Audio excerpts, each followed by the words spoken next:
Hi നമസ്കാരം. അപ്പോൾ ഇന്നത്തെ എൻ്റെ വീഡിയോയിൽ ഞാൻ ഷെയർ ചെയ്യാൻ പോകുന്നത് അതും എൻ്റെ ഒരു ചിന്താഗതി തന്നെയാണ് കേട്ടോ. എൻ്റെ മാത്രം ചിന്താഗതിയാണ്. നമുക്ക് മറ്റാരെയും കുറ്റം പറയാൻ പറ്റില്ലല്ലോ. നമ്മുടെ ചിന്തകൾ നമ്മുടേത് മാത്രമാണ്. നമുക്ക് ഷെയർ ചെയ്യാനോ അതിനെപ്പറ്റി പറയാനോ ആരും ഇല്ലാത്തതുകൊണ്ട് ഞാൻ നിങ്ങളുടെ മുമ്പിൽ വന്ന് പറയുന്നു എന്ന് മാത്രമേ ഉള്ളൂ. അത് ആ ഒരു സെൻസിൽ മാത്രം എടുക്കാട്ടോ, തല്ലാൻ വരല്ലേ. കാരണം ഞാൻ അങ്ങനെ പറയാൻ കാര്യം, ഇന്ന് ഞാൻ പറയാൻ പോകുന്ന ആ ടോപ്പിക് എന്ന് പറയുന്നത് അത് ഏത് രീതിയിൽ പറഞ്ഞാലും തല്ല് കിട്ടുന്ന ഒരു ടോപ്പിക്കാണ്. എന്ന് വെച്ചാൽ ഇന്ന് സമൂഹ മാധ്യമങ്ങളിൽ ഏറ്റവും കൂടുതലായിട്ട് ഹൈപ്പിൽ നിൽക്കുന്ന, നെഗറ്റീവ് എന്ന രീതിയിൽ ഹൈപ്പിൽ നിൽക്കുന്ന ഒരു വ്യക്തിയെ പറ്റിയിട്ടാണ്. അത് രേണു സുധിയെ പറ്റിയിട്ട് തന്നെയാണ് കേട്ടോ. ഈ ഒരു കാര്യത്തെ പറ്റിയിട്ട് ഞാൻ വീഡിയോ ചെറുതായിട്ട് നേരത്തെ ഒന്ന് ചെയ്തിട്ടുണ്ടായിരുന്നു. അതും എൻ്റെ ഒരു ചെറിയ തോന്നൽ മാത്രമാണ് ഞാനന്ന് പറഞ്ഞത്. വീണ്ടും ആ ഒരു വീഡിയോ അല്ലെങ്കിൽ ആ ഒരു ടോപ്പിക്ക് പറയാൻ കാര്യം എന്താണെന്ന് വെച്ചാൽ, കുറേ നാളായിട്ട് എൻ്റെ മനസ്സിൽ വീണ്ടും വീണ്ടും വീണ്ടും ഒരു വിഷമം ഇങ്ങനെ കിടക്കുന്നു, ഒരു സങ്കടം ഇങ്ങനെ കിടക്കുന്നു. അത് ആരോടെങ്കിലും മറ്റ് എന്താ പറയുക, ചിലരോടൊക്കെ പറയണമെന്ന് തോന്നി, ഇത് അങ്ങനെയല്ലല്ലോ ഇത് ഇങ്ങനെയല്ലേ എന്ന് ചോദിക്കണമെന്ന് തോന്നിയിട്ടുണ്ട്. പക്ഷേ ഈ ഒരു ടോപ്പിക്കിനെ പറ്റി പറയുമ്പോൾ ഒരു പ്രശ്നമുള്ളതെന്ന് വെച്ചാൽ, രേണുവിനെ സപ്പോർട്ട് ചെയ്ത് പറയുകയാണെങ്കിൽ രേണുവിനെ എതിർക്കുന്നവരുടെ കയ്യിൽ നിന്ന് തല്ല് കിട്ടും. രേണുവിനെ എതിർത്ത് പറയുകയാണെങ്കിൽ സപ്പോർട്ട് ചെയ്യുന്നവരിൽ നിന്ന് തല്ല് കിട്ടും അല്ലേ. അങ്ങനെ ഒരു വിഷയമാണത്. സത്യത്തിൽ സപ്പോർട്ട് ചെയ്യുകയല്ല. രേണു സുധീനെ എനിക്കറിയില്ല, സുധീനെയും എനിക്കറിയില്ല. സുധീൻ്റെ മരണശേഷം ആണ് കൂടുതലും സുധിയുടേതായ കുറേ വീഡിയോസ്, അതായത് കോമഡി കുറേ കാണാൻ തുടങ്ങിയത്. അത് കണ്ടപ്പോഴൊക്കെ സത്യത്തിൽ എനിക്ക് ഒരുപാട് വിഷമം തോന്നിയിട്ടുണ്ട്. കാരണം എൻ്റെ മോളെ കാട്ടിലും 1 വയസ്സിൻ്റെ ഡിഫറൻസേ ഉള്ളൂ രേണുവിൻ്റെ കുഞ്ഞിനും. അപ്പോൾ ആ ഒരു പ്രായത്തിൽ അതുവരെ, അതായത് കല്യാണം കഴിഞ്ഞ് കുറച്ച് നാൾ ഭാര്യ ഭർത്തൃക്കന്മാരായിട്ട് അടുപ്പത്തിൽ ജീവിച്ചതിന് ശേഷം ഒരു കുഞ്ഞ് വന്നു കഴിഞ്ഞാൽ ഒരു അമ്മ കൂടുതലായിട്ടും കുഞ്ഞിൻ്റെ കാര്യത്തിലായിരിക്കും കെയർ. പിന്നെ അതിനെ ഒന്ന് സ്കൂളിലാക്കുന്നത് വരെ അമ്മ ഒരു ബിസി ലൈഫായിരിക്കും, കൂടുതലും കുഞ്ഞിൻ്റെ കാര്യങ്ങളിലായിരിക്കും കെയർ. വീണ്ടും ലൈഫ് ഒന്ന് റീസ്റ്റാർട്ട് ചെയ്ത് വരണമെങ്കിൽ ഒരു അമ്മ ആ ഒരു നിലയിൽ, എന്താ പറയുക, എല്ലാ ഉത്തരവാദിത്തങ്ങളും വീണ്ടും ഏറ്റെടുക്കുന്ന ഒരു ലെവലിലേക്ക് എത്തണമെങ്കിൽ തന്നെ കുഞ്ഞൊന്ന് സ്കൂളിൽ വരെ എത്തുന്ന ഒരു പ്രായമെങ്കിലും എത്തണം. ആ ഒരു പ്രായത്തിലേക്ക് എത്തും മുമ്പ് തന്നെ ഭർത്താവ് മരിച്ചു പോയൊരു സ്ത്രീയാണ്. അപ്പോൾ ആ സമയത്ത് അതൊക്കെ ഓർക്കുമ്പോൾ എനിക്ക് ഭയങ്കര വിഷമം തോന്നിയിട്ടുണ്ട്, ഒത്തിരി സങ്കടം തോന്നിയിട്ടുണ്ട്. അതുകൊണ്ട് തന്നെ അന്ന് ആ സമയത്തൊക്കെ ഇറങ്ങിയ വീഡിയോസ് ഒരുപാട് സുധിയുടെ ഞാൻ കണ്ടിട്ടുണ്ട്. അപ്പോഴാണ് കൂടുതലും കണ്ടിട്ടുള്ളത് കേട്ടോ. അതിന് മുമ്പ് അത്രയും അറിയില്ലായിരുന്നു ആ വ്യക്തിനെ. അപ്പോഴൊക്കെ ഞാൻ ആ സ്ത്രീയെ പറ്റി ഒരുപാട് ചിന്തിച്ചിട്ടുണ്ട്. പക്ഷേ കുറച്ച് നാൾ കഴിഞ്ഞപ്പോൾ, ഏതാനും മാസങ്ങൾക്ക് ശേഷം തന്നെ രേണു സ്ക്രീനിലേക്ക് എത്തി. അതായത് രേണുവിൻ്റെ ചാനലിൽ കൂടി, എന്താ ഫേസ്ബുക്കിൽ കൂടിയോ കൂടിയാണ്, ഞാൻ ഫേസ്ബുക്കിലാണ് കൂടുതലും കണ്ടത്. റീൽസിൽ കൂടുതൽ വരാൻ തുടങ്ങി.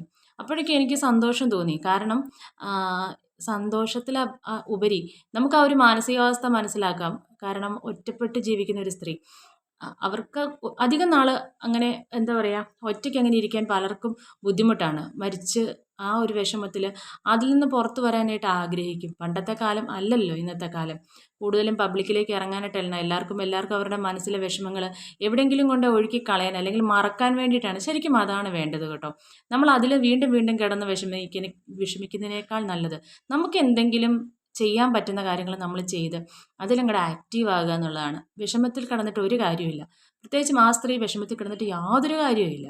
കാരണം അവർക്കൊരു കുഞ്ഞു മകനുണ്ട്. പിന്നെന്താ, ഒരു രണ്ടാനമ്മയാണ് മറ്റൊരു മകൻ്റെ. ആ ഒരു അവസ്ഥയിൽ നിൽക്കുമ്പോൾ അവർക്കൊരു വീട് കിട്ടി. വീട് കിട്ടിയെന്ന് പറഞ്ഞാൽ മക്കളുടെ പേരിലൊരു വീട് കിട്ടി. ആ സമയത്ത് ശരിക്കും ഞാൻ ഷോക്കായിപ്പോയി. കാരണം ആ സ്ത്രീ എങ്ങനെ ഇത് കേട്ട് നിൽക്കുന്നു ഞാൻ വിചാരിച്ചു. ഒരു ഗവൺമെൻറ് ഉദ്യോഗസ്ഥൻ്റെ ഭാര്യ, ഗവൺമെൻറ് ഉദ്യോഗസ്ഥൻ മരിച്ചുപോയ ആൾ റിട്ടയർ ചെയ്തതിന് ശേഷം മരിച്ചതാണെങ്കിൽ പോലും ആൾക്ക് കിട്ടിക്കൊണ്ടിരുന്ന പെൻഷന് അവകാശി ആണ് അദ്ദേഹത്തിൻ്റെ ഭാര്യ എന്ന് പറയുന്നത്. ഗവൺമെൻറ് പോലും അംഗീകരിച്ചിട്ടുള്ളൊരു കാര്യമാണ്. വർഷം വർഷം പുതുക്കണമെന്ന് മാത്രമേ ഉള്ളൂ. ആൾ രണ്ടാമത് വിവാഹം കഴിച്ചോ എന്ന് മാത്രം അതിൻ്റെ എന്താ പറയുക, പഞ്ചായത്ത് മെമ്പറുടെയോ ഒക്കെ ഒരു ഒപ്പ് ഇട്ട് ആ ഒരു സാക്ഷ്യം മാത്രം മതി. അതുവരെ ആൾക്ക് മറ്റൊരു വിവാഹം കഴിക്കുന്നത് വരെയും ആൾക്ക് ആ ഒരു പങ്ക് ലഭിക്കും. അപ്പോൾ ഗവൺമെൻറ് പോലും അംഗീകരിക്കുന്ന ഒരു കാര്യമാണ്, ഒരു വിധവയെ സപ്പോർട്ട് ചെയ്യുന്നൊരു കാര്യമാണ്. പക്ഷേ ഈ ഒരു കുഞ്ഞുങ്ങൾക്ക് വീട് വെച്ച് കൊടുക്കുമ്പോൾ, സ്ഥലം കൊടുക്കുമ്പോഴും വീട് വെച്ച് കൊടുക്കണം. പ്രത്യേകിച്ചും ആ വീട് വെച്ച് കൊടുത്ത സമയത്ത് ഒരുപാട് തവണ കേട്ടു, രേണുവിനല്ല വീട് കൊടുക്കുന്നത് മക്കൾക്കാണ്, രേണുവിനല്ല വീട് കൊടുക്കുന്ന മക്കൾക്കാണ്, എടുത്തെടുത്തെടുത്ത് പറയുന്നുണ്ട്. അപ്പോഴൊക്കെ ഒരു സ്ത്രീ താങ്ങാവുന്നതിലധികം വേദന സഹിച്ചു നിൽക്കുന്ന സമയത്ത് അവർക്ക് യാതൊരു അവകാശം, ഒരു സ്ത്രീ എന്ന നിലയിൽ ചിന്തിക്കാൻ മനസ്സിലാവും. നമ്മൾ കല്യാണം കഴിഞ്ഞ് പോകുമ്പോൾ നമ്മൾ ജനിച്ച് വളർന്ന വീട് നമ്മുടെ സ്വന്തം വീടാണെന്ന് നമ്മൾ വിചാരിക്കും. അതിനുശേഷം നമ്മൾ കയറി ചെല്ലുന്ന വീടും ഇനി ഇതാണ് എൻ്റെ വീടെന്ന് വിചാരിക്കും. പക്ഷെ രണ്ടിടത്തു നിന്നും നമുക്ക് കിട്ടുന്ന ഒരു റെസ്പോൺസ് ഉണ്ടല്ലോ, അതും നമ്മുടെ സ്വന്തം വീടല്ല, ഇതും നമ്മുടെ സ്വന്തം വീടല്ല. നമുക്ക് സ്വന്തമായിട്ടൊരു വീടില്ലാത്തൊരവസ്ഥയുണ്ട്. അത് മിക്ക സ്ത്രീകളും ഒട്ടുമിക്ക സ്ത്രീകളും അനുഭവിച്ചിട്ടുള്ള ഒരു കാര്യമാണ്. അതേ ഒരു അവസ്ഥയാണ് രേണുവിനും. ഭർത്താവ് മരിച്ചതിന് ശേഷം പ്രത്യേകിച്ച് ഒരിടവും ഇല്ലാത്തൊരവസ്ഥ. ഇവൾ വേറെ വിവാഹം കഴിക്കും എന്നുള്ള ഒരു സ്റ്റേറ്റ്മെൻ്റ് അവിടെയുണ്ട്. അപ്പോൾ വേറെ വിവാഹം കഴിക്കണോ വേണ്ടതെന്ന് പോലും ചിന്തിക്കാത്തൊരു സ്ത്രീയെ കൊണ്ട് നിർബന്ധപൂർവ്വം അതിനെ ചിന്തിപ്പിക്കുകയാണ്. അതുമാത്രമല്ല കുറേ ആയിട്ട് സോഷ്യൽ മീഡിയ തന്നെ പറഞ്ഞു വരുത്തുന്ന കാര്യമാണ്. രേണുവിൻ്റെ പേരിൽ ഒരു വീട് കൊടുത്താൽ മൂത്ത മകന് അവിടെ സ്ഥാനം ഉണ്ടാവില്ല. ചിലപ്പോൾ അവർ തമ്മിൽ നല്ല സ്നേഹത്തിലായിരിക്കാം. ഈ പറഞ്ഞുണ്ടാക്കുന്നവർക്ക് അറിയില്ലല്ലോ, സ്നേഹത്തിലായിരിക്കാം അല്ലായിരിക്കാം ഒന്നും നമുക്കറിയില്ല. ഇനിയിപ്പോൾ ആണെങ്കിൽ പോലും പലതവണ പലതും കേൾക്കുമ്പോൾ ആ കുഞ്ഞിൻ്റെ മനസ്സിൽ ഒരു അകലിച്ച അല്ലെങ്കിൽ ഒരു ഇഷ്ടക്കേട് തനിയെ ഉണ്ടാവില്ല എന്നാണ് ഞാൻ ചിന്തിക്കുന്നത്. അവർ തമ്മിൽ ഇനി ഒരു പ്രശ്നവും ഇല്ലെങ്കിലും ഇനി ചില ഇഷ്ടക്കേടുകൾ മനസ്സിൽ ഒളിപ്പിച്ച് വെച്ചിട്ടുണ്ടെങ്കിലും അതെല്ലാം മനുഷ്യന് സ്വാഭാവികമായിട്ടും അങ്ങോട്ടും ഇങ്ങോട്ടും ഒരു ഇഷ്ടക്കേടും ഇഷ്ടവും ഒക്കെ ഉണ്ടല്ലേ. എല്ലാം ഒന്നും എല്ലാവരും പ്രകടിപ്പിക്കത്തില്ല. അങ്ങനെയൊക്കെ തന്നെയാണ് ജീവിതം. പക്ഷേ ഇല്ലാത്തത് പറഞ്ഞും കുത്തിപ്പൊക്കിയും അവർക്ക് ഇടയിൽ ഒരു അകലിച്ച സ്വയം സൃഷ്ടിച്ചെടുക്കാൻ വേണ്ടിയിട്ട് കുറേ പേര് ശ്രമിക്കുന്ന പോലെ എനിക്ക് തോന്നി. അവർ ഒന്നിച്ച് നിൽക്കണമെന്നാണ് നമ്മൾ ശരിക്കും ആഗ്രഹിക്കേണ്ടത്. എന്തെങ്കിലും പ്രശ്നം ഉണ്ടെങ്കിൽ തന്നെ അത് ഒക്കെ കളഞ്ഞിട്ട് അവരൊന്നിച്ച് നിൽക്കുന്ന കാണാനല്ലേ എല്ലാവരും ആഗ്രഹിക്കുന്നത്. ഒരു സിനിമയാണെങ്കിൽ പോലും നമ്മൾ ഹാപ്പി എൻഡിങ് അല്ലേ നമ്മളെല്ലാവരും പ്രതീക്ഷിക്കുന്നത്. അപ്പോൾ ഈ ഒരു സിറ്റുവേഷൻ എനിക്ക് തോന്നി അധികം താമസിക്കാതെ അവർ രണ്ടുപേരും രണ്ടായി പോകും എന്ന് തോന്നി. അത്രയ്ക്കും കുത്തിത്തിരിപ്പുകളോടെ അതാണ് ഏറ്റവും കൂടുതലായിട്ടും സോഷ്യൽ മീഡിയയിൽ കാണിക്കുന്നത്. ഒരു സ്ത്രീക്ക് താങ്ങാവുന്നതിലും അങ്ങേയറ്റം വേദനയാണ് കൊടുക്കുന്നതെന്ന് എനിക്ക് തോന്നിയിട്ടുണ്ട്. അവർ ചിലപ്പോൾ ശരിയായിരിക്കാം, തെറ്റായിരിക്കും, ഒരുപാട് തെറ്റുകൾ ഉണ്ടാവാം. അവരെ സപ്പോർട്ട് ചെയ്യാത്തതിന് ചിലപ്പോൾ പരിചയക്കാരുടെ ഇടയിൽ സപ്പോർട്ട് ചെയ്യാത്തതിനുള്ള കാരണം ചിലപ്പോൾ അതായിരിക്കാം. ആയിക്കോട്ടെ, അവരൊരു കൊലപാതകയോ അല്ലെങ്കിൽ കള്ളം കാണിച്ച ആ സ്ത്രീയോ ഒന്നും അല്ലല്ലോ. അതിനേക്കാട്ടിലും വലിയൊരു കാര്യം അവരുടെ അടുത്ത് ഏജ് ചോദിച്ചപ്പോൾ അവർ ഏജ് കുറച്ച് പറഞ്ഞു എന്ന് പറയുന്നു. അതിൻ്റെ പേരിൽ അവരുടെ ഏജ് ഇന്നതാണ് എന്തുമാത്രം റിയാക്ഷൻസ് വീഡിയോ ആണ് അതിനുണ്ടായതല്ലേ. പക്ഷേ ഒന്ന് ഓർക്കണം, ഒരു പ്രശസ്തനായ ഒരു വ്യക്തി ഒരു സിനിമാ നടനോടോ നടിയോടോ ചോദിച്ചാൽ ഏജ് ചോദിച്ചാൽ അവർ കറക്റ്റായിട്ട് പറയുമോ? ഒരിക്കലും പറയാൻ പോണില്ല. അതേസമയം തമാശയായിട്ട് ഒരു പക്ഷേ അവർ പറഞ്ഞെന്നിരിക്കും 18 അല്ലെങ്കിൽ 20 25 കൂട്ടിക്കോ എന്നൊക്കെ പറഞ്ഞാലും നമ്മൾ തമാശയായിട്ട് തള്ളിക്കളയില്ല. നമുക്കറിയാം തമാശയാണെന്നറിയാം. എന്നാലും ചിലപ്പോൾ എന്നാലും കറക്റ്റായിട്ട് പറഞ്ഞാൽ ഒരു 35 അത് കൂട്ടിക്കോ എന്ന് പറഞ്ഞാൽ അത് ഉറപ്പിച്ചോണം. കാരണം കൃത്യമായി ആരും പറയില്ല, അത് പറയാൻ ആരും നിർബന്ധിക്കാറുമില്ല. പക്ഷേ രേണുസുതി പറഞ്ഞപ്പോൾ അത് കള്ളമാണെന്ന് സ്ഥാപിച്ചെടുക്കാനായിട്ട് അവർ പെരുങ്കള്ളിയാണെന്ന് സ്ഥാപിച്ചെടുക്കാൻ എന്തിനാണ്? അത് അവരുടെ ഇഷ്ടമല്ലേ, ഏജ് പറയണോ വേണ്ടയോ. പ്രത്യേകിച്ചും അവർ അഭിനയത്തിൻ്റെ ഫീൽഡിലേക്ക് വന്നപ്പോൾ പിടിച്ചു നിൽപ്പിൻ്റെ ഒരു ഭാഗമാണത്. അതിനിപ്പോൾ പറയണമെന്ന് നിർബന്ധം എന്താ? അതുപോലെ അവരുടെ വീട്ടിൽ കുറേ ഷൂട്ടിങ്ങിന് കുറേ ഇതുമായിട്ട് പോയി അവരുടെ ഡ്രസ്സൊക്കെ വലിച്ചു വാരിയിട്ടിരിക്കുന്നു എന്നൊക്കെ പറഞ്ഞിട്ട് അത് ഭയങ്കര വീട് ദാനം കിട്ടിയ വീടല്ലേ, അത് വൃത്തിയായിട്ട് സൂക്ഷിക്കേണ്ടതെന്നൊക്കെ ചോദിച്ചിട്ട് ഇന്ന് തന്നെ എത്രയോ വീടുകളിൽ ഇത് കണ്ടുകൊണ്ടിരിക്കുന്ന സ്ത്രീകൾ ആരെങ്കിലും കാണുന്നുണ്ടെങ്കിൽ ഒന്ന് ചിന്തിച്ച് നോക്കി. നെഗറ്റീവ് പറയുന്ന സ്ത്രീകൾ ആരെങ്കിലും കാണുന്നുണ്ടെങ്കിൽ ജസ്റ്റ് ഒന്ന് ചിന്തിച്ച് നോക്കാം. അവനവൻ്റെ വീട്ടിൽ ഇന്നത്തെ കാലം ഭയങ്കര ബിസി ലൈഫാണ്. അതിൻ്റെ കൂട്ടത്തിൽ എല്ലാവരും സോഷ്യൽ മീഡിയയിൽ ആക്റ്റീവാണ്. കാരണം 10 പൈസ അവിടുന്നോ ഇവിടുന്നോ കിട്ടിയെങ്കിലോ യൂട്യൂബിൽ നിന്നോ ഫേസ്ബുക്കിൽ നിന്നോ കിട്ടിയെങ്കിലോ എന്ന് ഓർത്ത് എല്ലാ സ്ത്രീകളും ഓട്ടാണ്. കാരണം വീട്ടിൽ നിന്ന് 10 പൈസ സമ്പാദിക്കാൻ എല്ലാവരും ആഗ്രഹിക്കുന്നുണ്ട്, പുറത്തു പോകാൻ പറ്റാത്ത ആളുകൾ. അങ്ങനെയുള്ള ആളുകളൊന്നും ആലോചിച്ച് നോക്കിക്കേ. വീട്ടിലെ പണികളെല്ലാം ഒതുക്കിയതിന് ശേഷം കൂടുതലും മിച്ചം കിടക്കുന്ന പണി എന്ന് പറഞ്ഞാൽ അടുക്കിപ്പുറക്കായിരിക്കും. ഈ തുണിയൊക്കെ വാരി കൊണ്ടുവന്ന് നമ്മൾ ചിലപ്പോൾ കട്ടിലയിലിടും അല്ലെങ്കിൽ കസേരയിലിടും. അതൊക്കെ എല്ലാ വീട്ടിലും സ്വാഭാവികമാണ്. അത് തമാശ രൂപേണ എത്രയോ ആളുകൾ വീഡിയോയിൽ കാണിച്ചിട്ടുണ്ട്.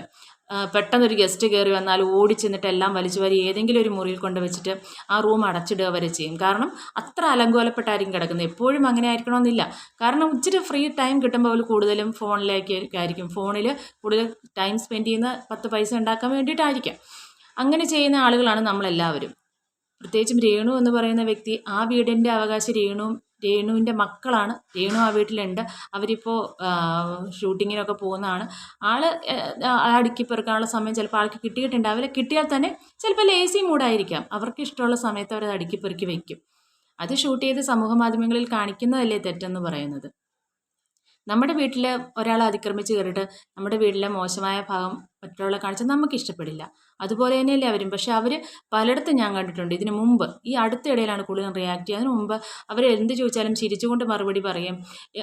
എന്നെ തോൽപ്പിക്കാൻ പറ്റില്ല എന്നുള്ള രീതിയിലായിരുന്നു. പിന്നീട് ഒരുപാട് കുത്തുവാക്കുകൾ കേൾക്കുമ്പോൾ എല്ലാ ഭാഗത്തു നിന്നും എല്ലാവരും തഴയുന്ന ഒരു സിറ്റുവേഷൻ വരുമ്പോഴേക്കും ആരാണെങ്കിലും ശരിക്കും പ്രതികരിച്ചു പോകല്ലേ.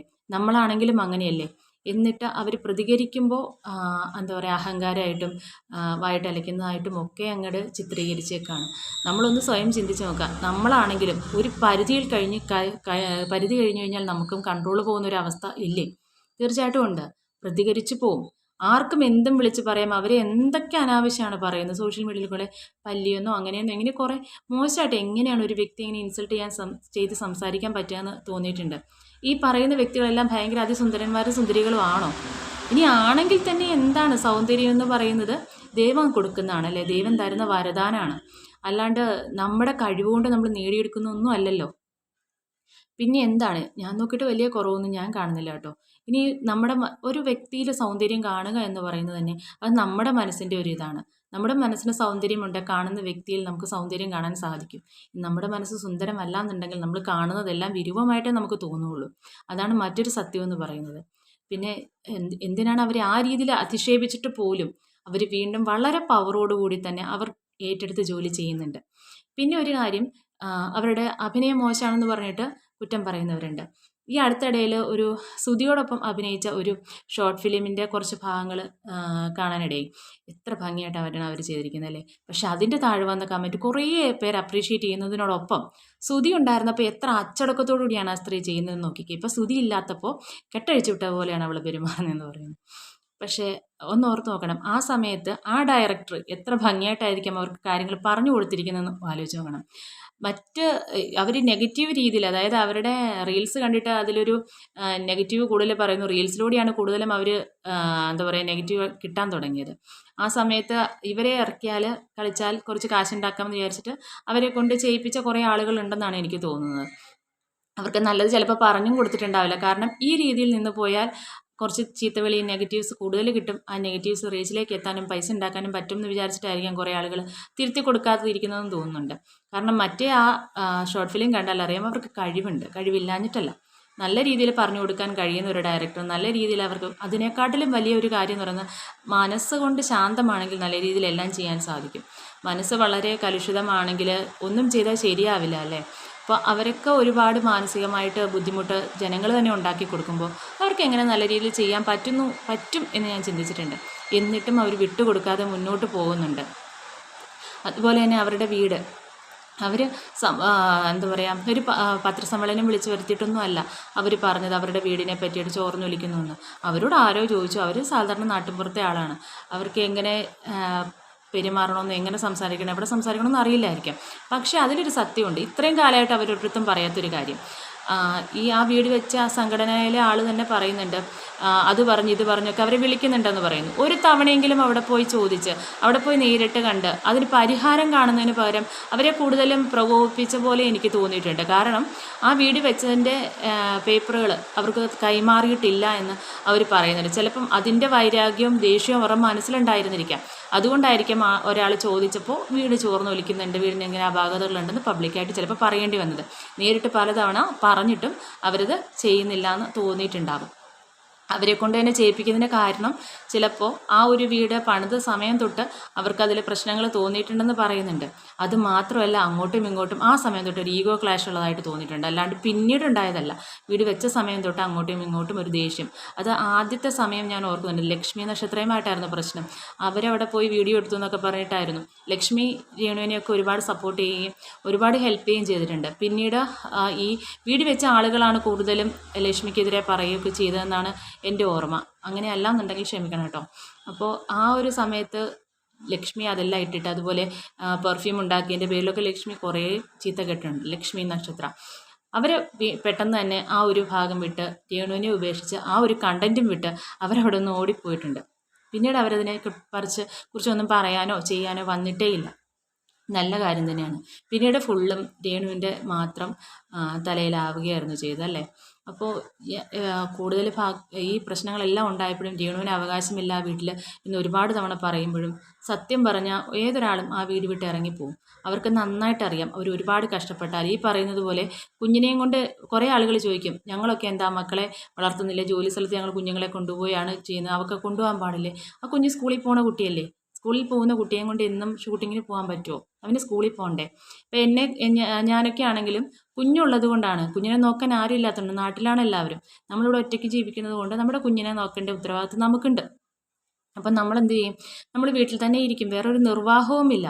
അപ്പോൾ എന്നെപ്പോലുള്ള ഒരുപാട് സ്ത്രീകൾ, സത്യം പറഞ്ഞാൽ ഞാൻ രേണു നടക്കുന്ന കാണുമ്പോൾ എനിക്ക് ശരിക്കും കുശുമ്പൊക്കെ തോന്നിയിട്ടുണ്ട്. കാരണം നമ്മളെക്കൊണ്ട് അത്രയും ഒരുങ്ങിയൊന്നും നടക്കാൻ സാധിക്കാറില്ല. ഇത്രയും ഡ്രസ്സുകൾ, നല്ല ഭംഗിയുള്ള ഡ്രസ്സ്, അതിന് ചേരുന്ന കമ്മലും മാലയൊക്കെ സത്യം പറഞ്ഞാൽ പല സ്ത്രീകൾക്കും അസൂയയും കുശുമ്പും തോന്നിയിട്ടുണ്ടാവും അല്ലേ? അത്തരത്തിൽ ഭംഗിയായിട്ടൊക്കെയാണ് അവർ നടക്കുന്നത്.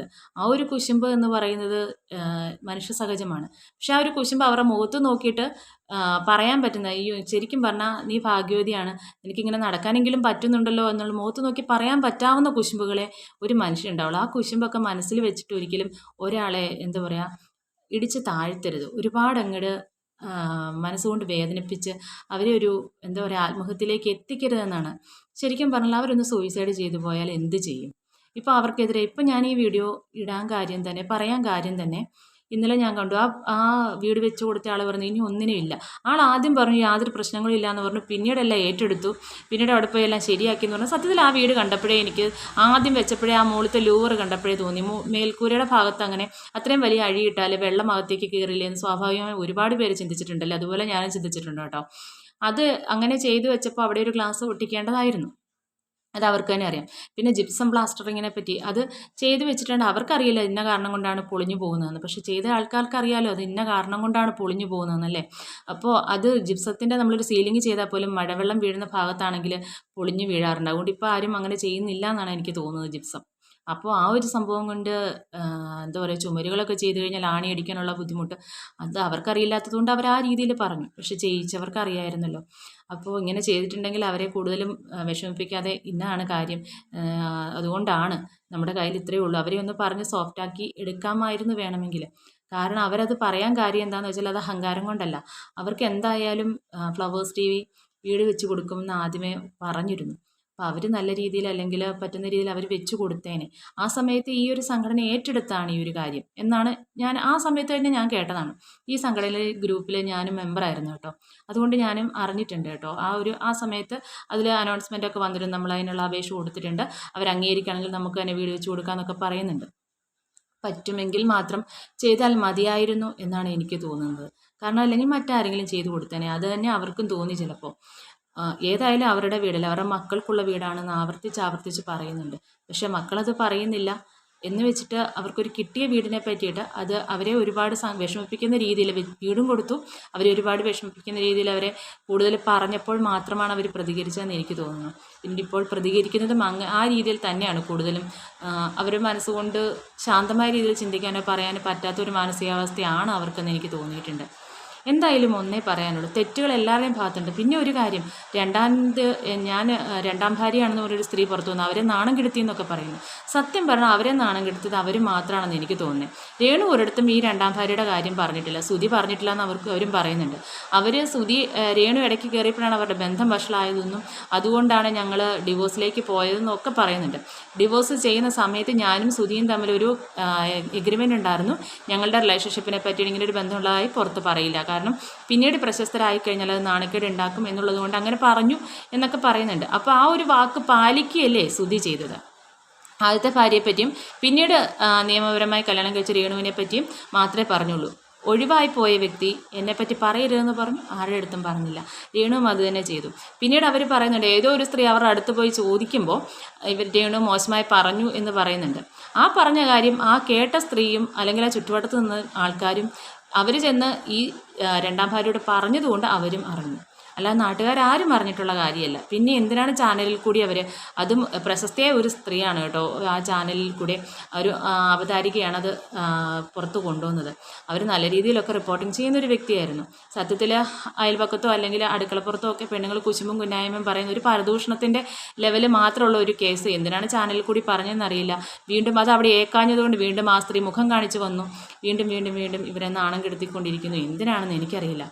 പിന്നെ ആ വീട് വെച്ച് കൊടുത്ത ആളും പറയുന്നുണ്ട്, ഇനി ഈ ഒരു കാര്യത്തിനില്ല, എല്ലാം റെഡിയാക്കി കൊടുത്തിട്ടുണ്ട്, ഇനി ഇതുമായിട്ട് മുന്നോട്ട് പോകാനോ അല്ലെങ്കിൽ കൂടുതൽ വിവാദങ്ങളിലേക്ക് പോകാൻ ഞാൻ താല്പര്യപ്പെടുന്നില്ല, ഇതിവിടെ കൊണ്ട് അവസാനിപ്പിക്കുകയാണെന്ന് പറഞ്ഞതിന് ശേഷം ഇന്നലെ വീണ്ടും കണ്ടു ആ വ്യക്തി ബോർഡ് ഇളക്കിക്കൊണ്ടുപോയി പോവാണ്. അതിനോടൊപ്പം തന്നെ രേണുവിൻ്റെ മാനനഷ്ടത്തിന് കേസ് കൊടുക്കുമെന്നും പറയുന്നു. എന്തിനാണ് ആ സ്ത്രീനെയും വേദനിപ്പിക്കുന്നത് എനിക്ക് മനസ്സിലാവുന്നില്ല. മാനനഷ്ടത്തിന് കേസ് കൊടുത്താലും ചിലപ്പോൾ അവർക്കെതിരെയായിരിക്കും വിധി വരുന്നത്. കാരണം അവരെ ഒരു 30 സെക്കൻഡ് ഒരു സ്ത്രീയെ നോക്കിക്കഴിഞ്ഞാൽ കേസെടുക്കുന്ന ആ ഒരു നിയമമുള്ള ഈ കേരളത്തിൽ ആ സ്ത്രീ ഇത്രയും അധിക്ഷേപിച്ചിട്ടും പോലീസിൻ്റെ അടുത്ത് പരാതി പറഞ്ഞിട്ടും അവരെ കേൾക്കാനായിട്ടോ അല്ലെങ്കിൽ അവർക്ക് അനുകൂലമായി നിൽക്കാനോ പോലീസ് പോലും തയ്യാറാകാത്ത സ്ഥിതിക്ക് അവരുടെ ഇതേ ആളുകളായിരിക്കാം ചിലപ്പോൾ കൂടുതലും ഉള്ളത്, അവരെ വെറുക്കുന്നവരായിരിക്കാം. അപ്പോൾ പിന്നെ അവർക്കെതിരെ ഒരു കേസ് കൊടുത്താലും ഇതൊക്കെ തന്നെയായിരിക്കും ചിലപ്പോൾ സംഭവിക്കുക. അവർ ചിലപ്പോൾ നഷ്ടപരിഹാരം കോടികൾ കൊടുക്കേണ്ടി വന്നാൽ അവരെവിടുന്ന് എടുത്തിട്ട് കൊടുക്കാനാണ്? ഇതിലും ഭേദം അവരെ സഹായിക്കാതിരിക്കുന്നതായിരുന്നു നല്ലതെന്ന് എനിക്ക് തോന്നിയിട്ടുണ്ട്. എന്തിനാണ് അവരെ കൂടുതലും വിഷമിപ്പിക്കുന്നത്? അവരെ വിട്ട് കളഞ്ഞേക്കുക. അവരുടെ റീലുകൾ കാണാൻ ഇഷ്ടമില്ലെങ്കിൽ കാണാതിരുന്നേക്കുക. നമ്മൾ കാണുന്ന സാധനങ്ങളാണ് കൂടുതലും നമുക്ക് വീണ്ടും വീണ്ടും വീണ്ടും ഫേസ്ബുക്കിലോ അല്ലെങ്കിൽ യൂട്യൂബിലോ റെഫർ ചെയ്ത് വരുന്നത്. നമ്മളത് അവോയ്ഡ് ചെയ്യുകയാണെങ്കിൽ നമുക്ക് വീണ്ടും ഇത് കാണേണ്ടി വരില്ല. അപ്പം ഇഷ്ടമില്ലെങ്കിൽ കാണാതിരിക്കുക. പിന്നെ വെറുതെ ഒരാൾ ഒരു നെഗറ്റീവ് വീഡിയോ അവരെ പറ്റി ഇടുമ്പോൾ അതിനെ സപ്പോർട്ട് ചെയ്യാതിരിക്കുക. അതിന് കൂടുതലും കമൻറ്റും ലൈക്കും ഒക്കെ കൊടുക്കുമ്പോഴാണ് അവർക്ക് വീണ്ടും വീണ്ടും കാശ് കിട്ടാൻ വേണ്ടി അവരെ ഇങ്ങനെ അധിക്ഷേപിച്ചുകൊണ്ടേയിരിക്കുന്നത്. എന്തായാലും ഒരു മനുഷ്യനല്ലേ, രേണുസുധി എന്നുള്ള വ്യക്തിയെ മാറ്റി നിർത്തുക. അതൊരു സ്ത്രീയല്ല, വെറും ഒരു മനുഷ്യനായിട്ട് പരിഗണിക്കുക. ഒരു മനുഷ്യന് ഇതിൽ കൂടുതലും അധപതിക്കാനായിട്ട് അല്ലെങ്കിൽ വിഷമിപ്പിക്കാനായിട്ട് ഇടവരുത്താതിരിക്കുക. അങ്ങനെ ചെയ്യുമ്പോൾ അവർ കൂടുതലും ഉയരങ്ങളിലേക്ക് പോകാൻ അവർ ശ്രമിക്കുമെങ്കിലും മാനസികമായി തകരും. അവർ മാനസികമായി തകരുന്നതിനനുസരിച്ചിട്ട് അവരുടെ ക്യാരക്ടർ നമ്മൾ വീണ്ടും വീണ്ടും മോശമായിട്ട് ചിത്രീകരിക്കപ്പെട്ടുകൊണ്ടേയിരിക്കും. അവർക്ക് സ്വസ്ഥമായിട്ടും സുഖമായിട്ടും ജീവിക്കാനായിട്ട് അവരെങ്ങനെയെങ്കിലും ജീവിച്ചു പോയിക്കോട്ടെ എന്ന് വിചാരിക്കാൻ കഴിയുന്ന ഒരാളെങ്കിലും ഉണ്ടെങ്കിൽ അതിനുള്ളൊരു അവസരം അവർക്ക് കൊടുക്കുക. ഇനിയെങ്കിലും നെഗറ്റീവ് പറയുന്നവരെ സപ്പോർട്ട് ചെയ്ത് അവർക്ക് കൂടുതൽ റീച്ച് ഉണ്ടാക്കി കൊടുത്ത് ഇവരെ കൂടുതൽ ഒറ്റപ്പെടുത്താതെയും ഇവരെ ഒരു ആത്മഹത്യയിലേക്ക് തള്ളി നീക്കാനായിട്ട് ഇടവരുത്താതെയും ഇരിക്കാൻ ശ്രമിക്കുക. ഇത്രേ പറയുന്നുള്ളൂ. ഞാൻ ആരെയും അനുകൂലിക്കുകയോ ഒന്നുമല്ല. അതിൻ്റെ പേരിൽ എന്നെ ചീത്ത വിളിക്കരുതേ പ്ലീസ്. Thank you.